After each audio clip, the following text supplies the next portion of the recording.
What was once marketed as a modern-day fairy tale has spiraled into something closer to a tragic soap opera with a dash of bad sitcom.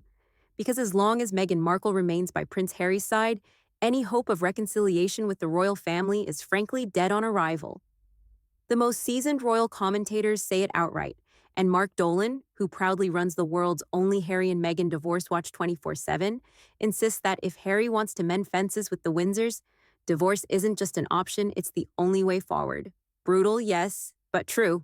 Let's rewind for a second. Since Harry married Meghan, what genuinely positive thing has happened? The depressing answer only two, Archie and Lilibet, two sweet little kids who are welcome additions to the world, no doubt. But beyond that, nothing. Nada. Zilch. Every other so-called win has either collapsed, backfired, or been reduced to a punchline. Instead of building a legacy, Harry has been stuck selling grievance memoirs and starring in a real-life drama where he always plays the victim. Mark Dolan doesn't sugarcoat it. Harry is too foolish, too arrogant, and too spellbound to admit he made the biggest mistake of his life at the altar. What was supposed to be his Everest turned out to be a mountain of misery. The higher he tried to climb, the further he's fallen. Once hailed as a soldier prince with purpose, Harry now looks like the protagonist of a never-ending sitcom. Only instead of applause, the audience laughs at the sheer absurdity of his choices.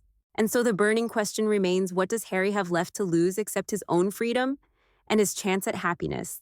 But the truth doesn't stop there. Since tying the knot with Meghan, Harry's professional portfolio has read less like a royal success story and more like a cautionary tale in self-destruction. Remember, the much-hyped Netflix deal, once billed as a $100 million golden ticket, it has fizzled into something embarrassingly one-sided.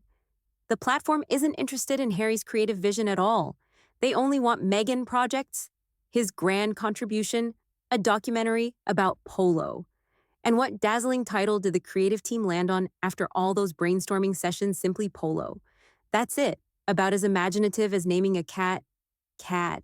It gets worse.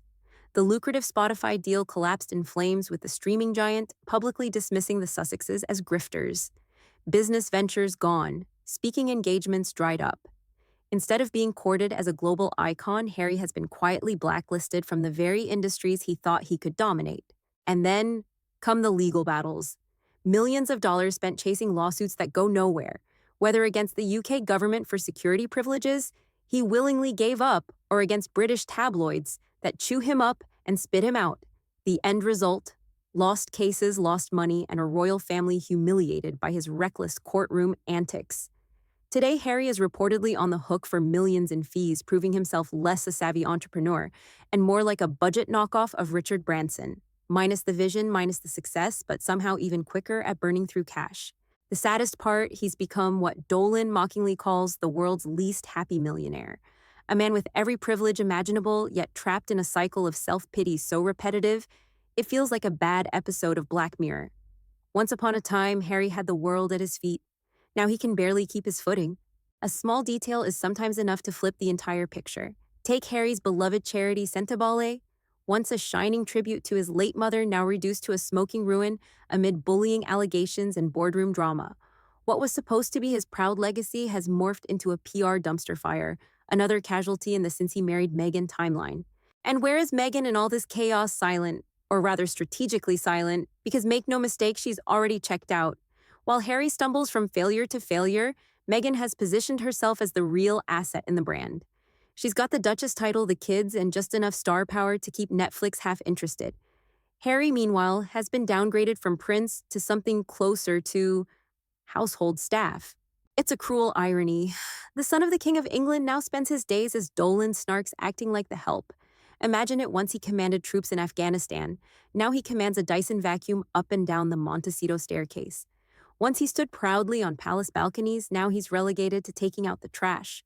Most of it reportedly unsold stock from Meghan's failed lifestyle brand. Meghan calls him H, but perhaps the more fitting translation is help. And that's the twisted brilliance of Meghan's strategy. She doesn't need to leave. She wins by staying in a marriage that gives her status, visibility, and leverage, while Harry plays the role of unpaid intern in his own life. He carries her bags, smiles dutifully at events where she's the star, and clings to relevance that slips through his fingers like sand. Meghan may no longer be invested in the marriage, but she knows exactly how much it's worth to her brand. and Harry. He's the accessory that completes the look. All eyes are on them. Because behind the glossy magazine covers and carefully staged photo ops lies a trail of scorched earth relationships that paint a much darker picture of Meghan's track record. Friends dropped without explanation, celebrity allies ghosted, even her first husband tossed aside the moment Suits gave her a steady paycheck.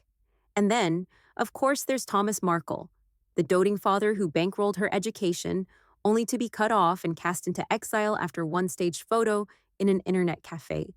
If you can ditch your own dad over bad PR, what does that say about loyalty? This is where veteran royal journalist Ingrid Seward delivers the blow. Everyone's been thinking Meghan is the fly in the ointment. She's the immovable roadblock to any kind of peace deal between Harry and his family. And she's right. Americans find it bizarre that Harry has never met his father-in-law. Brits see it as a disgrace. Across the board, the consensus is the same. Meghan hasn't just failed to embrace her own family, she's actively detonated every bridge she's ever crossed. The tension is suffocating. Harry stands at the center, torn between two families. One he abandoned, the other Meghan dismantled. It's like watching a man stranded on a collapsing bridge, both ends burning while he insists everything is fine. The only thing fine here is Meghan's PR instincts, because while Harry spirals, she has already secured the titles, the money, and the spotlight. If this were a Disney movie, Meghan would be cast as the glamorous villain, the queen with sharp cheekbones, a dazzling smile, and a knack for manipulation. Except this isn't fiction. This is real life, and the collateral damage is Harry's relationship with his brother, his father, and perhaps the monarchy itself. Every move he makes while tethered to Meghan pushes him further from the only family that could still take him back. This is the moment everyone has to hold their breath.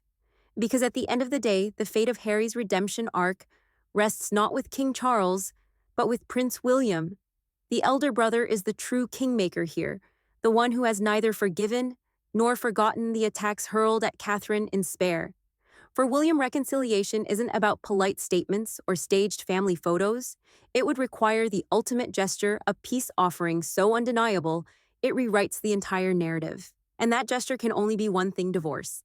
Royal historians like Robert Lacey insist the rift is too deep to heal without Harry making the first move. Ingrid Seward spells it out plainly. Meghan is the obstacle. Hilary Fordwich drives the point home. No one in the palace dares trust Harry as long as Meghan hovers nearby, ready to spin private conversations into profit. In short, there is no Windsor peace treaty with Meghan on the scene. Period. Now picture the alternative. Harry walks back into Buckingham Palace, divorce papers in hand, like a knight presenting the ultimate trophy.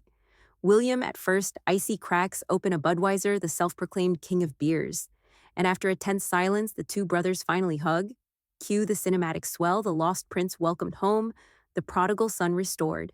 In this fantasy, Harry is no longer the world's least happy millionaire, but William's right-hand man, a pivotal figure in the reign of King William. But here's the sting if Harry doesn't act. Now that fantasy dies with Charles.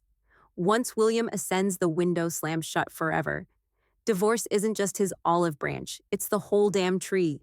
Without it, Harry remains a side character in his own life story, trapped in a marriage that has drained him of purpose, family, and dignity. With it, he just might rewrite his ending.